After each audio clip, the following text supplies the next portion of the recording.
Hi guys, so it is a continuation of the previous video, and in the previous video we have learned about the plateau potential. Now in this video we will learn about the slow response action potential and the pacemaker potential. അപ്പോൾ നമ്മൾ നേരത്തെ video തന്നെ ഈ പ്ലാച്ചി പൊട്ടൻഷ്യലിനെ കുറിച്ച് നന്നായിട്ട് പഠിച്ചു. അപ്പോൾ ഇനി രണ്ടാമത്തെ action potential in the heart, that is the plateau potential, that is a pacemaker potential. അപ്പോൾ അതിനെക്കുറിച്ചാണ് നമ്മളിന്ന് പഠിക്കാൻ പോകുന്നത്. അപ്പോൾ pacemaker potential is a component of the slow response action potential, and as already we said that it is present in the nodal tissues and also in the damaged myocardium. Normal myocardium we have plateau potential, but in the damaged myocardium or ischemic myocardium there is slow response action potential. Now we can come to the slow response action potential.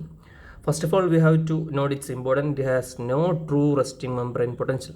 So it is due to the autorhythmicity. നമ്മുടെ plateau പൊട്ടൻഷ്യലിന് അതിനൊരു resting membrane potential ഉണ്ടായിരുന്നു, but in slow response action potential it has no true resting membrane potential. It is due to the autorhythmicity of the nodal tissues. അപ്പോൾ nodal ടിഷ്യൂസിന് എന്ത് autorhythmicity ഉണ്ട്? That means they can generate their own impulses and they can also regulate their own rhythm. That is the autorhythmicity, and due to that particular peculiarity, the slow response action potential in the nodal tissues has no true resting membrane potential. So it has a virtual resting membrane potential, not true resting membrane potential. It has only a virtual resting membrane potential which is at of minus 60 millivolt, and it has a firing potential or which is located at the threshold. It is minus 40 milliwatt. So we can come to the details of a pacemaker potential or slow response action potential. So as you can see, its virtual resting membrane potential is at minus 60 milliwatt, and it has a firing potential or threshold at the minus 40 milliwatt, and it has three phases, which first one is the phase 0, second one is the phase 3, and third one is the phase 4. Now we can look into the details of these phases. So we can come to the phase 0, which is starting from the firing potential, and it reaches the a potential of 0 milliwatt. So phase 0 is the depolarization. It is a potential difference from minus 40 millivolt to 0 millivolt, and it occurs due to the opening of L-type calcium channel. The peculiarity of L-type calcium channel is that it is a slow channel. So as it is a slow channel, there is no peak, there is no abrupt peaking. So in plateau potential we had in plateau potential or fast response action potential, we had fast acting sodium channels,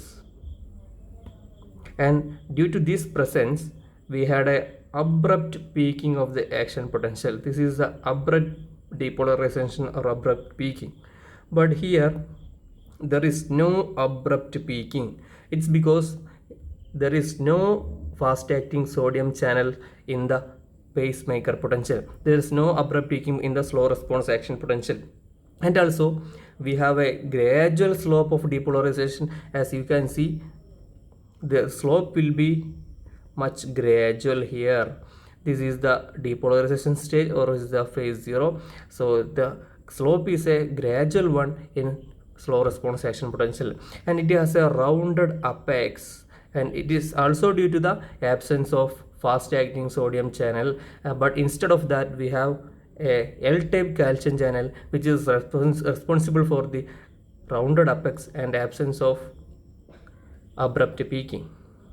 So this slow response calcium channel is only present in the slow response action potential, and there is absence of fast acting sodium channel. Why the fast acting sodium channels are absent in these tissues, that is in the nodal tissues and damaged myocardium? It is because the resting membrane potential at the nodal tissues is minus 60 millivolt. It's a virtual resting membrane potential. At this resting membrane potential, no fast acting sodium channels can act. So there is no fast acting sodium channel. It's instead of that we have L-type calcium channel, which is a slow channel which is responsible for the slow peaking and a round apex of the phase 0.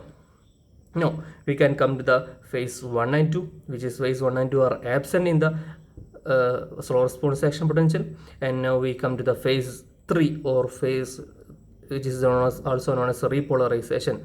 As you can see in the image, phase 3 is the repolarization.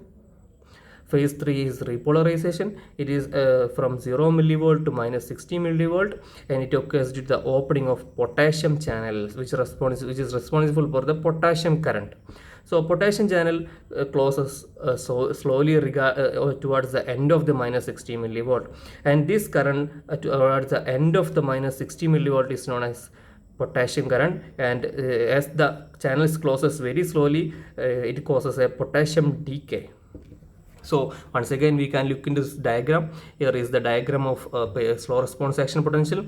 It is the phase 0 and it is the phase 3. Phase 3 is also known as repolarization. During repolarization, it is due to the opening of potassium channel, and while approaching to the phase 60, it closes slowly. So potassium channel closes slowly, and it is responsible for a particular phenomenon known as potassium decay. Closing of the potassium channels are very slow in the nodal tissues, especially towards the minus 60 millivolt, and it is responsible for the potassium decay. So we already studied the repolarization. It is from 0 millivolt to minus 60 millivolt, and it occurs due to the opening of the potassium channel, which is responsible for the potassium current. Towards the minus 60 millivolt, the closing of the potassium channels are very slow, and it is responsible for the potassium decay. Now coming to the phase 4 or the pacemaker potential, which is also known as the pre-potential. Now pre-potential is from minus 60 millivolt to the minus 40 millivolt. So there is no particular resting membrane potential. Instead of that, it has a virtual membrane potential, virtual RMP, and there is a firing potential which is known as threshold firing potential, which is at minus 40 millivolt, and it is due to the autorhythmicity seen in the nodal tissues. Now we can once again look into the diagram of a slow response action potential.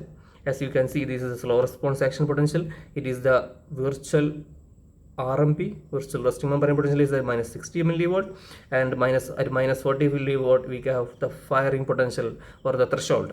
Now between minus 60 and minus 40, there is the pre-potential or the phase 4. Now what is the ionic basis for phase 4? In the initial part, that is it is the initial part. In the initial part, it is due to the potassium decay, that is the slow closing of the potassium current, and also opening of the funny current, it is, or the leaky sodium channel. Since the leaky sodium channel's openings are greater than that of the closing of potassium channel, there is a positive current, the positive current or positive voltage change, which is responsible for the pre-potential.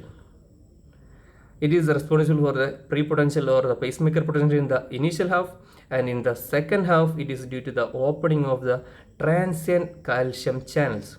So as you can see in the diagram, there is a transient calcium channel opening in the later half. In the early half, it is due to the potassium decay and opening of the leaky sodium channel, which causes the funny current. Now we can come to the applied physiology. First of all, the effects of vagal stimulation and the effect of sympathetic stimulation. So as we know, vagal stimulation on the pacemaker potential can cause decrease in the heart rate. How it causes the decrease in the heart rate? There are two mechanisms by which the effects of acetylcholine causes a decrease in the heart rate. First of all, acetylcholine acts on the acetylcholine is secreted from the parasympathetic system, and here it acts on the G protein coupled potassium channels. So when it acts on the G protein coupled potassium channels, there is increased potassium conductance, and so the potassium decay decreases. What is mean by potassium decay? It is the slow closing of potassium channels. So ഈ potassium channels slow ആയിട്ട് close ചെയ്യുന്നതിന് potassium decay എന്ന് പറയുന്നത്. അപ്പം potassium conductance കൂടുമ്പോൾ ഈ slow closing കുറയും, അപ്പം പൊട്ടാഷ്യം ഡീക്കേ കുറയും. അപ്പം പൊട്ടാഷ്യം ഡീക്കേ കുറഞ്ഞു അർത്ഥം എന്താ? ഇൻക്രീസ്ഡ് പൊട്ടാഷ്യം എഫ്ലക്സ് എന്നാണ്. അപ്പോൾ എന്ത് പറ്റും? പ്രീ പൊട്ടൻഷ്യലിൻ്റെ സ്ലോപ്പ് എന്ത് ചെയ്യും? കൂടും. അതായത് പ്രീ പൊട്ടൻഷ്യലിൻ്റെ പൊട്ടൻഷ്യൽ ഡിഫറൻസ് കുറയും. അപ്പം സ്ലോപ്പ് മോർ ഫ്ലാറ്റ് ആവും. അപ്പം ഹാർട്ട് റേറ്റ് കുറയും. അപ്പോൾ ഒന്നുകൂടെ നമുക്ക് നോക്കാം. അപ്പോൾ ഈ പൊട്ടാഷ്യം കണ്ടക്റ്റൻസ് ഇവിടെ കൂടുന്നു. അപ്പോൾ പൊട്ടാഷ്യം കണ്ടക്റ്റൻസ് കൂടുമ്പോൾ പൊട്ടാഷ്യം ഡീക്കേ കുറയുന്നു. പൊട്ടാഷ്യം ഡീക്കേ കുറയുമ്പം ഇനീഷ്യൽ ഹാഫിൽ ഉണ്ടാവുന്ന initial half of the prepotential was halfly responsible by decrease potassium decay. Potassium efflux കുറയുന്നു, അതായത് പൊട്ടാഷ്യം ഡീക്കേ ആയിരുന്നു ഒരു കാരണം. പൊട്ടാഷ്യം ഡീക്കേ കുറഞ്ഞു എന്ന് പറയുമ്പം പൊട്ടാഷ്യം എഫ്ലക്സ് കൂടുന്നു, അപ്പം പ്രീ പൊട്ടൻഷ്യൽ കുറയുന്നു. അപ്പോൾ പ്രീ പൊട്ടൻഷ്യൽ കുറഞ്ഞാൽ എന്ത് പറ്റും? ഹാർട്ട് റേറ്റ് കുറയും. Now, it not only that acetylcholine acts on G protein coupled receptor, but also it acts on muscarinic receptor, that is the M2 muscarinic receptor, which causes decrease in the cyclic AMP, and it eventually causes decrease in the calcium influx. So, as we already discussed, this transient calcium ion was responsible for the pre-potential in the later half.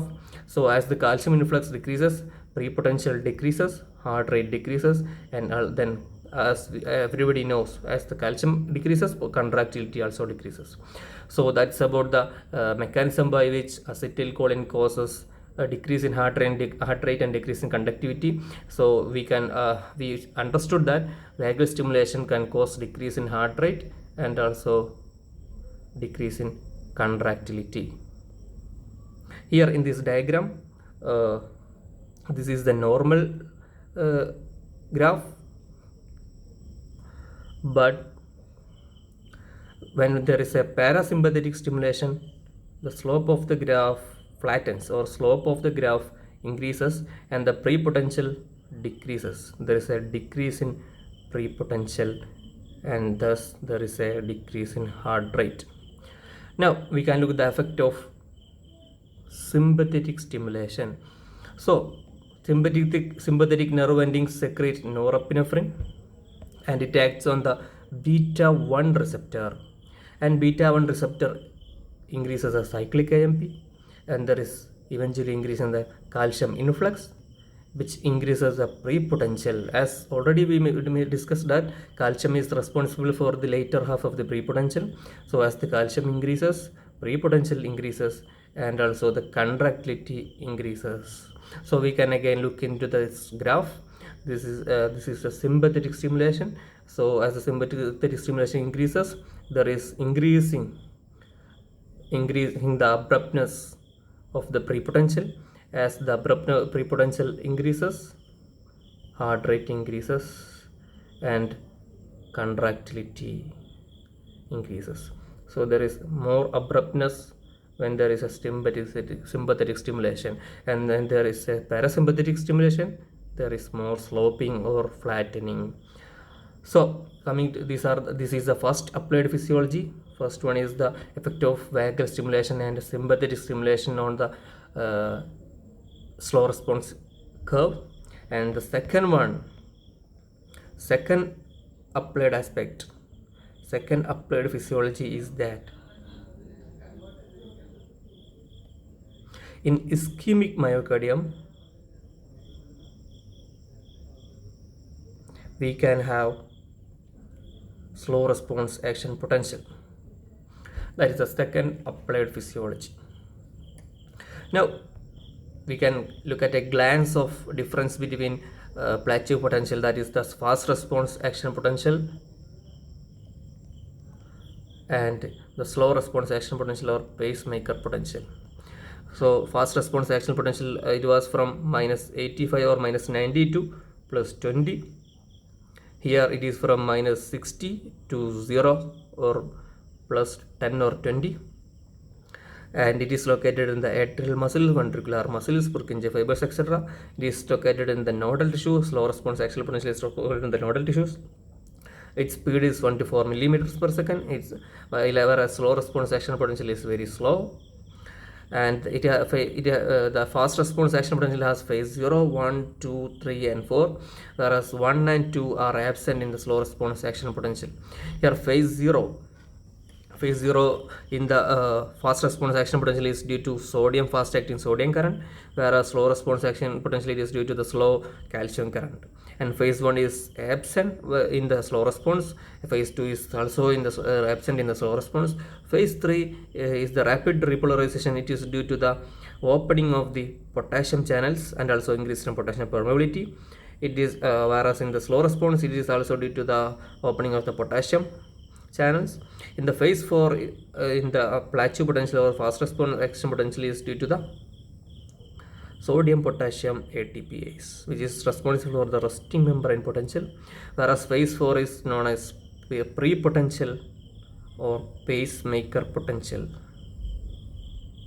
and it is due to the decrease in the potassium decay, that is inactivation of potassium current, and also inward sodium current, and also later half that is inward calcium current, which is a transient calcium channel opening.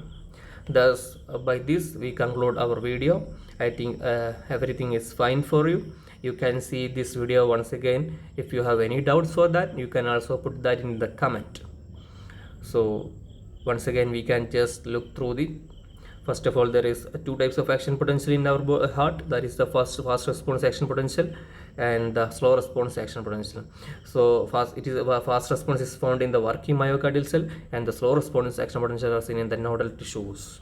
If any doubt, you can comment below both of the videos and I will be clearing that. Thank you one and all.